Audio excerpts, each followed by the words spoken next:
What is going on, guys? Bennett, and welcome back to a new video, man. Today what I have for you is something really different to what I usually do. It isn't gameplay related at all. It is a match review on the Capital One Cup final between Manchester City and Sunderland. Obviously I'm a Manchester City fan, so this is going to be slightly biased, but I'm going to try and break it down as evenly as I can, and we're going to break down the game and I'm going to say what went good, what went bad, what we need to do if we're going to go on and win other titles like the FA Cup and the Champions League. Obviously is there, but you know, it's obviously going to be a hard game against Barcelona and the Premier League itself, of course. So what we're going to do is we're going to get straight up into the team lineups. As you can see now, Manchester City started with a very basic formation. We had Pantilimon in goal, obviously, because he played a lot of the fixtures where he played every single minute in the Capital One Cup so far. Then we started with Zabaleta and Kolarov, it says there.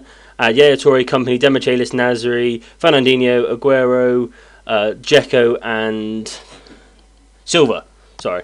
You know, so obviously straight away it's a very good starting lineup. You can see on your screen now we've played a classic 4-4-2. We had Pantilimon in goal, we had Zabaleta at right back, then we had Company, Demichelis and Kolarov. Now straight away it's Demichelis. As a City fan, you want to see him get hit by a bus, not be put in the team.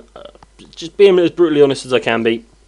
Then we had Nasri out on the right, we had Yaya and Fernandinho in the middle, Silva out on the left, obviously a fantastic midfield, and we had Dzeko and Aguero up front. Again, as a Man City fan, you want to be seeing Negredo up front there with Sergio Aguero. Sorry, you don't want to be seeing Dzeko up there with him. You know, you want to be seeing the beast and Aguero himself. Obviously, it's still a very good lineup. It's still a lot better than what the Sunderland lineup was. Technically, we should have dominated them. If you haven't seen the game as of yet, I'm about to show you some statistics. We did end up winning 3-1 in the end. You know, they had to push very hard come the end of the game to make sure that they had a chance in staying in it. You know, 3-1 is a good win. We won our first title of the season. You know, as everybody's saying and everybody's putting on Twitter, champions win more than one. As you can see, the statistics are on your screen now. We had 62% possession. They had 38. We had 11 shots. They had 6. We had 6 on target. They had 3. We had 9 corners. They had 7, and we committed 13 fouls, and they committed 10. So you can see we were very dominant in the game. If you were actually watching the game, it's not like we were that dominant at all, not in the slightest. In the first 45 minutes, they had a 10-minute period where they had 68% of the possession.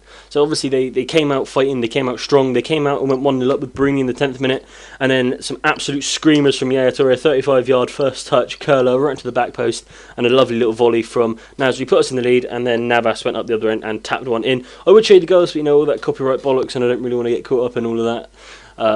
So, you know, there will be links to the goals down in the description. If you haven't seen them already, I expect you have if you're watching this. But anyway, guys, that is the end of this video. If you want to see more of this, then please do be sure to comment, like, and subscribe. Especially comment on these to tell me, you know, you want to see more. And I will be breaking down some of the bigger games, like our game against Barcelona midweek, and some of the games against the top teams at the end of the year. But anyway, guys, thank you for watching, and I'll see you guys in the next video.